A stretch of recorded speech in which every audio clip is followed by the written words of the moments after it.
पाकिस्तान और भारत के दरमियान जौहरी तनसीबात और सहूलतों की फहरिस्तों का तबादला हो गया। तर्जुमान दफ्तर ख़ारजा ताहिर हुसैन इंद्राबी ने हफ्तावार प्रेस ब्रीफिंग के दौरान बताया कि नए साल के आगाज पर पाकिस्तान और भारत के दरमियान कैदियों की फहरिस्तों का तबादला हुआ।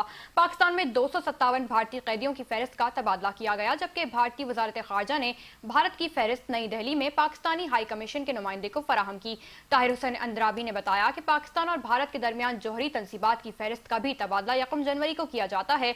दोनों ममालिक ने जौहरी तनसीबात की फहरिस्त भी एक दूसरे के हवाले की। इस हवाले से सफारती ज़राए का कहना है कि जौहरी तनसीबात से मुतालिक मुआहदे पर पाकिस्तान और भारत ने 31 दिसंबर 1988 को दस्तखत किए थे। मुआहदे के तहत दोनों ममालिक हर साल 1 जनवरी को जौहरी तनसीबात और सहूलतों की फहरिस्तों का तबादला करते हैं। तर्जुमान दफ्तर ख़ारजा का यह भी कहना था कि पाकिस्तान यमन में सूरत हाल मामूल पर लाने के लिए इलाकाई कोशिशों का खैर मकदम करता है और यमन के तनाज़े के पुरअमन हल की हिमायत करता है। उन्होंने कहा कि पाकिस्तान इसराइल की तरफ से सोमाली लैंड को अलग मुल्क तस्लीम करने के इक़दाम को यकसर मुस्तरद करता है। पाकिस्तान सोमालिया की खुद मुख्तारी और इलाकाई सालमियत की हिमायत करता है।